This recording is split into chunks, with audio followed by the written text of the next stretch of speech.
Hello, hello les amis cancer, ascendant cancer, signe lunaire et vénusien. En cancer, bienvenue pour cette guidance. Aujourd'hui, nous regardons quelles sont les énergies qui vous accompagnent dans le domaine sentimental, relationnel et amoureux pour la période de mai 2023.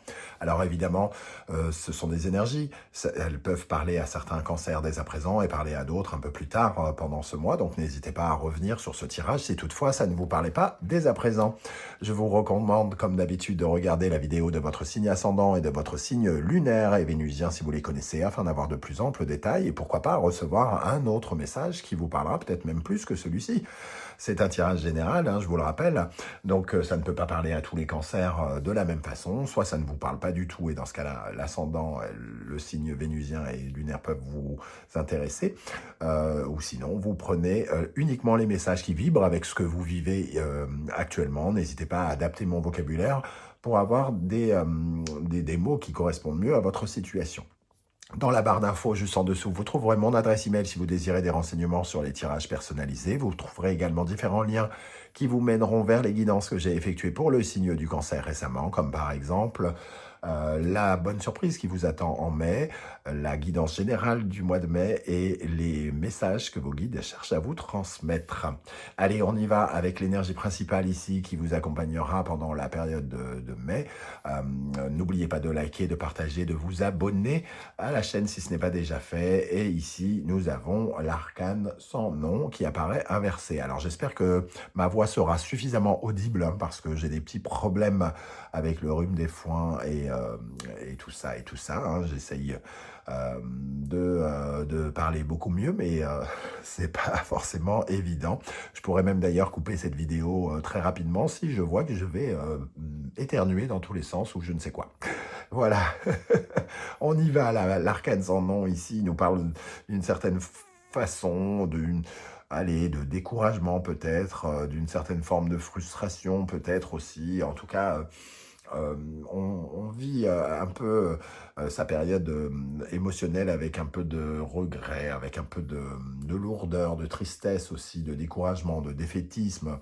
L'arcane sans nom ici, c'est un peu l'impression, on a un peu l'impression qu'on perd un peu le fil de quelque chose, soit on perd le fil de son propre cœur, soit on perd le fil du cœur de quelqu'un, mais en tout cas on est avec un sentiment de, de vide quelque part, hein, un sentiment de manque aussi, comme s'il y avait quelque chose qui se dégénérait petit à petit, comme s'il y avait un truc qui mourrait petit à petit en soi. Donc, c'est pas forcément une relation, ça peut être un sentiment personnel, hein, puisqu'on parle aussi d'émotionnel, d'affectif. En tout cas, on a l'impression vraiment d'être sur une pente un peu descendante, où on est un petit peu affublé par des émotions, un peu de tristesse, de regret aussi, sans doute, pour certains d'entre vous, hein. On sent que les choses sont lentes. Il y a une atmosphère assez lente ici. Il y a un sentiment que les choses se rectifient, mais qu'il faut se laisser faire, euh, qu'on ne peut pas vraiment avoir on ne peut pas vraiment lutter, hein. C'est vraiment comme une sorte de mélancolie assez puissante qui nous envahit ici, hein, qui nous décourage et qui nous fait peut-être voir la vie un petit peu de façon sombre. Sans pour autant, alors peut-être que certains sont concernés par une véritable tristesse, une véritable séparation, hein, mais je ne pense pas que ça nous parle de cette façon. Ça nous parle vraiment d'un sentiment, en tout cas, que on peut avoir des préoccupations qui font qu'on se sent vide hein, émotionnellement, et je pense que c'est un peu de ça dont ça nous parle ici. Alors, on va essayer d'en savoir un peu plus, et peut-être qu'on reviendra sur cette interprétation au fur et à mesure du tirage avec les autres cartes. Avec l'oracle de l'astrologie de la lune noire, avec cet arcane sans nom inversé, nous avons la lune vide de course, le manque. Bon ça ne vient que confirmer, hein. Le vide de manque, c'est vraiment cette énergie aussi que, ça, c'est pas folichon, quoi. On est un peu solitaire ici. On préfère rester dans une certaine forme de mutisme, de silence. On est peu explicite, hein, quelque part, parce que finalement, on a la sensation que peut-être tout ce qu'on est en train de vivre et vivre est assez irréel. On a un sentiment de manque, de vide, hein, comme je le disais ici, comme si les choses étaient retardées, comme si on était tout le temps frustré. Voilà, il y a quand même quelque chose. C'est une période où, en général, on dit qu'il vaut mieux attendre, hein, ne rien faire, et on ne peut pas faire grand-chose devant cette lune vide de course. C'est juste une période où il est préférable de ne pas actionner les choses, de ne rien faire d'une façon générale, dans un tirage très général, bien sûr, hein. Donc peut-être que, voilà, il faut juste prendre conscience qu'on est un petit peu mélancolique, un peu triste en ce moment, et que ça va passer. Ça va passer, c'est juste un mauvais moment à passer, entre guillemets, ici, j'ai l'impression, avec cette lune vide de course. Bon, alors, on va regarder ici les énergies qui accompagneront les cancers plutôt célibataires, hein, ici, et ici plutôt les personnes en couple. Alors, pour les célibataires, nous avons la rétrogradation de Mercure, la réinvention. Elle sort pour l'instant sur tous les tirages, hein, et c'est normal. Mercure commence à rétrograder à la fin du mois d'avril, là, et elle va être en rétrogradation pendant 2-3 semaines. Donc, une énergie ici qui retarde un petit peu les choses, hein, qui complique les communications aussi, hein, puisque la rétrogradation de Mercure intervient sur la communication, des problèmes de communication, on fait des bourdes, on oublie des rendez-vous, on communique mal, on se trompe de mots, entre guillemets, et on envoie un message qui dit tout l'inverse de ce que l'on pense, par exemple. Donc ici, il y a quand même on va dire, une fragilité dans la communication, dans le déplacement, qui fait que on se retrouve un peu à mal gérer finalement la communication et la capacité à restaurer des choses. Pendant la période de Mercure, on peut casser des choses et qu'on sera amené à réinventer, à réparer quelque part, hein, puisque comme on fait des bourdes, il va falloir rectifier tout ça par la suite. Donc, ça nous invite quand même à être peut-être plus attentifs, plus concentrés, de faire attention justement à ces énergies très mercuriennes, hein, la concentration, l'intelligence. Ici, l'intelligence, c'est pas qu'elle nous fait défaut, c'est que ben, on se rend pas bien compte, mais faute de concentration ou quoi ou qu'est-ce, on dit quelque chose qui pourrait amener peut-être justement du vide. Euh, on s'exprime mal, donc on exprime tout l'inverse, et peut-être qu'on peut se mettre en froid avec des gens juste parce qu'on n'a pas fait gaffe aux mots qu'on avait utilisés avec cette rétrogradation de Mercure. Pour cette fois, les cancers qui sont en couple, hein, qui ont quelqu'un dans leur vie, l'élémentaire, la stabilité, on essaye de trouver, de bâtir quelque chose de concret, de bâtir ou de consolider la relation avec du concret. Ça peut passer par le besoin de faire des projets ensemble, de bâtir, de construire, de convaincre.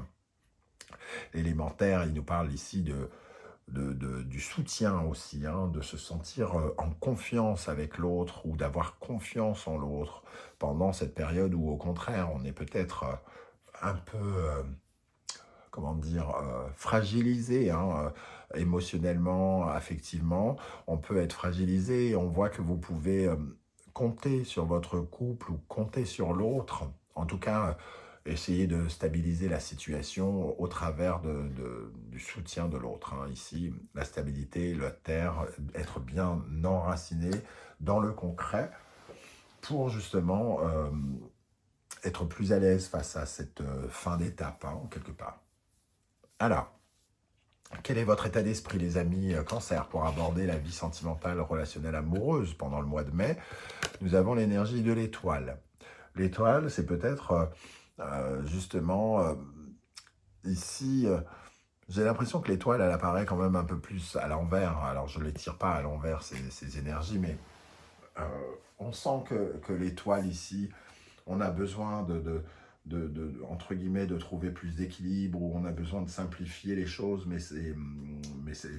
on n'y arrive pas forcément comme ça en claquant des doigts, hein. Et ici, on a envie que les choses s'arrangent, mais on fuit un petit peu, on sent que il y a quelque chose de retardé, entre guillemets. On est un peu désorienté par ce qui se passe, on est un peu résigné quelque part, on est, comme je l'ai dit, mélancolique, on rêvasse, on attend quelque chose qui ne semble pas venir, ce qui fait qu'on a l'impression de vide, qu'on a une certaine forme de nostalgie et peut-être une certaine forme de tristesse. Parce qu'on est dans une certaine forme d'attente. Et on attend de pouvoir retrouver cette aide, ce soutien, c'est son chemin ici. Hein. C'est un peu comme si vous cherchiez votre chemin. Alors peut-être pas dans le domaine affectif, mais ça peut avoir des répercussions. Vous cherchez peut-être votre chemin dans votre vie professionnelle, hein, par exemple, mais ça a des répercussions parce que dans le côté émotionnel, affectif, vous êtes un peu tristounet et un peu découragé. Et on voit ici que vous attendez que l'étoile se remette entre guillemets à jour et d'avoir le sentiment d'être soutenu par les forces invisibles, hein, quelque part. Avec l'étoile, nous avons l'as de coupe. Il y a une volonté aussi pour chacun d'entre vous, pour certains d'entre vous, pardon, cancer, ici de guérir, hein, la médecine douce avec l'étoile, l'as de coupe, ici on a envie de guérir de quelque chose, de pouvoir se libérer, de pouvoir s'apaiser d'une certaine forme de douleur. Alors une douleur qui est plus ou moins présente, hein, qui est plus ou moins passée aussi, peut-être que ça date d'il y a 1 an ou 2, ou une douleur de séparation qui date, qui est plus récente. Ici, on a envie de guérir du manque, on a envie de retrouver sa route par rapport au fait d'avoir perdu quelque chose, ou qu'il nous manque quelque chose. Hein. On voit cette envie d'être apaisé, d'être soulagé. À quelle énergie vous tournez le dos, les amis? Le 7 d'épée. Alors, le 7 d'épée, c'est un peu la malhonnêteté, c'est un peu la trahison, c'est un peu le sentiment qu'on vous l'a fait à l'envers, hein, qu'on vous l'a fait à l'envers, qu'on vous a peut-être critiqué, qu'on vous a laissé même tomber dans le sens, le 7 d'épée, c'est un peu prendre la fuite en prenant la porte arrière, quoi. Donc, c'est pas la personne qui sort par la grande porte, c'est quelqu'un d'assez lâche, quelque part, qui peut aussi partir. Donc vous essayez de passer ça, de passer ce cap de la trahison et d'avoir le sentiment que vous avez forcément été blessé, peut-être justement découragé, hein, ici, que les forces ont été, qu'on n'a pas été à l'écoute de l'émotionnel, de l'affectif, du sentiment, du cœur, qu'ici on a été... comment dire, on a pensé qu'à sa gueule, hein. C'est tout simplement quelque chose dans ce genre-là, que quelqu'un n'a pensé à ses intérêts propres et pas et n'a pas eu de vision entre guillemets affective des problématiques. Il n'a pas vu à quel point ça pouvait blesser l'autre. Donc il y a ce sens de la trahison, mais aussi le sens que ici on vit avec le cœur, ici on vit avec la tête, quoi, entre guillemets. Hein. Pour défendre des ambitions personnelles, par exemple. Quelqu'un nous a tiré dans les pattes. Et nous, on a envie de guérir de ça. On a envie de sortir de ce sentiment de perte, hein, de manque aussi. Sentiment de vide. Alors, qu'est-ce qui vient vers vous, les amis cancer, ici, hein, les énergies qui viennent vers vous, qui peuvent soit vous bloquer ou soit vous aider, qui peuvent correspondre à votre conjoint ou conjointe, si vous en avez, ou de la personne que vous convoitez. La lune, alors, avec l'étoile et la lune, il y a vraiment le côté un peu cafard, le côté un peu déprime, un peu le côté, j'y vois pas très clair, et j'aimerais bien... savoir concrètement comment ça va avancer. D'ailleurs, dans certains couples, ici, on essaye de s'appuyer sur le concret parce que tout reste un peu flou. Hein. L'étoile, on la trouve pas, on cherche un peu sa bonne étoile et on a perdu un peu le sens de notre libération. Et la lune, ici, elle nous fait fuir un peu les réalités. On est un peu dans le rêve, quoi. On est dans le domaine du non tactile, du non concret, du fantasmé, du rêve, de l'illusion. Mais ici, on a besoin de plus de stabilité, comme je l'ai dit. Bah, justement, la justice vient nous dire que quand même, on essaye de, comment dire, de rééquilibrer quelque chose par rapport à nos illusions, par rapport à nos rêves, par rapport à nos fantasmes. Ici, hein, on essaye de comment dire, d'être plus raisonnable, hein, peut-être, ou de rééquilibrer quelque chose, de remettre de la substance concrète dans l'absurdité du flou artistique, j'ai envie de dire. La justice ici, on prend peut-être des décisions pour ne pas sombrer. On essaye d'être plus juste. Alors, il peut y avoir une notion de culpabilité aussi, de regret dans ce découragement ici. On essaye peut-être d'être plus juste en se rendant compte de nos responsabilités, mais aussi des responsabilités de soit des autres personnes ou du hasard, du destin pour certains. Hein. Ce n'est pas forcément quelqu'un qui est responsable, ça peut être aussi des circonstances. Et ici, on essaye de rééquilibrer, de remettre un peu d'équilibre. Sans doute pour avoir le sentiment d'aller mieux aussi. Hein. Donc on peut prendre des décisions aussi qui nous permettent de nous sentir mieux. Le conseil du tarot, la mort, la renaissance, ici, hein, on retrouve ici, il nous faut accepter une certaine forme de, entre guillemets, de fin, de cycle. Hein. C'est un cycle, il nous faut accepter que chaque chose demande un certain temps et qu'il faut accepter une certaine forme de changement. Donc il faut aussi aller vers ce changement. Si on se sent vide, si on se sent... Il faut accepter cet état de fait, il faut pouvoir peut-être en parler, notamment avec votre partenaire pour les couples ici, pour que ça soit concret, que vous vous sentiez extrêmement soutenu, en confiance avec quelqu'un. Mais aussi, c'est juste que ça nous dit que de prendre conscience que les fins sont aussi le début de quelque chose. Donc, on vous invite à ne pas être dans le découragement, mais dans l'acceptation, dans la résilience, que quelque chose se termine pour pouvoir vous proposer quelque chose de nouveau. Au lieu de vous attacher à la tristesse, à la mélancolie, de vous attacher à la, entre guillemets, hein, j'exagère peut-être, hein, à la joie de pouvoir bientôt vivre de nouvelles choses et de nouvelles expériences amoureuses et sentimentales. Avec l'arcane sans nom, 4 de denier, stabiliser quelque chose aussi, hein, de se sentir en confiance avec cette fin justement. Le 4 de denier, c'est gagner en confiance, gagner en solidité par rapport à ce qui s'est terminé. Et ayez davantage confiance en vous, confiance en l'univers aussi quelque part, parce que cette fin, elle a... J'ai l'impression ici que vous oubliez que la fin veut dire aussi le début. Et que c'est de ça dont on nous parle ici. Le conseil, c'est vraiment ça. Hein. Prenez en compte le fait que quand quelque chose s'arrête, c'est pour nous permettre de vivre autre chose. Alors certes, là, vous êtes peut-être dans le flou de ce moment où il n'y a rien, le manque, mais les choses viendront. Ayez confiance dans le fait que les choses viendront vers vous. Ok, alors comment les choses vont évoluer pendant le mois? Les amoureux, alors on essaye justement de recréer de l'harmonie. Hein. Ici, on a la justice, on a les amoureux, on essaye d'être plus,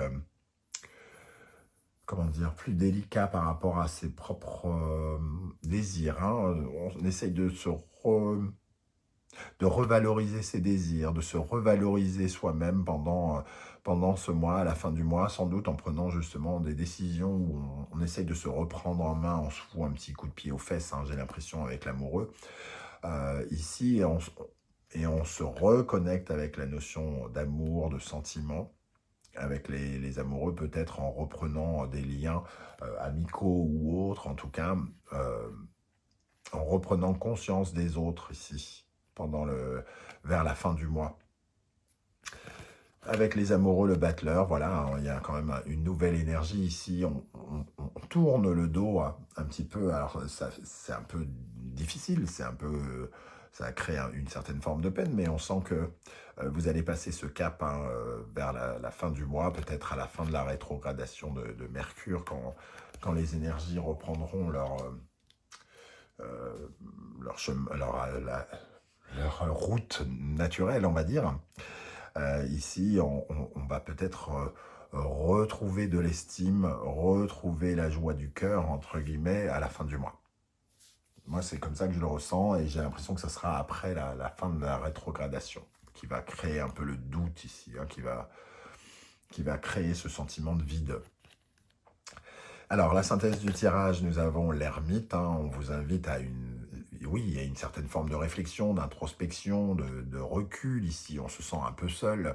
L'ermite, il se sent seul, un peu abandonné, pauvre, mais c'est peut-être aussi lui qui se met un peu à l'écart. C'est pas forcément les gens autour de vous qui vous mettent à l'écart, c'est peut-être vous qui vous tenez à l'écart, parce que vous avez besoin de réfléchir à certaines choses. Vous avez besoin de faire une certaine forme de bilan affectif, relationnel ou amoureux ici, et vous cherchez peut-être quelque chose, vous cherchez à retrouver ici, avec le cavalier de bâton, une certaine forme d'enthousiasme, une certaine forme de passion, à remettre de la passion, de l'enthousiasme dans votre vie, une certaine énergie comme ça, comme une sorte de pulsion. Ici, l'arcane sans nom nous parle d'une entre guillemets, d'une petite mort, et le cavalier de bâton, lui, ça va être la petite flamme, au contraire, on est en quête de flamme, on est en recherche de ce qui va nous exciter dans la vie, dans ce qui va nous passionner. Et ici, vous retrouvez ça pendant le mois, mais vous avez besoin de passer, entre guillemets, de voir, entre guillemets, le bout du tunnel par l'intermédiaire du vide, pour vous rendre compte que vous avez besoin de vous reconnecter avec certaines formes de passion, de désir, d'amour, de vous reconnecter avec le cœur.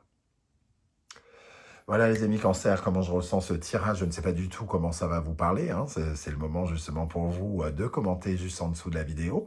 J'aurai plaisir à vous lire et à vous répondre comme je le fais à chaque fois. Si vous ne voulez pas dévoiler toute votre vie, ce qui est votre droit, n'hésitez pas à juste mettre un émoticône et j'aurai plaisir à voir que vous êtes passé et à vous saluer. On se retrouve en tout cas très bientôt pour de nouvelles guidances, cette fois-ci 100% professionnelles. En attendant, n'oubliez pas de liker, de partager, de vous abonner, de commenter pour me soutenir, m'aider à faire grandir cette chaîne. Je vous en remercie. On se retrouve très très bientôt. En attendant, prenez bien soin de vous les amis Cancer. Merci d'être là et à très très bientôt. Ciao ciao.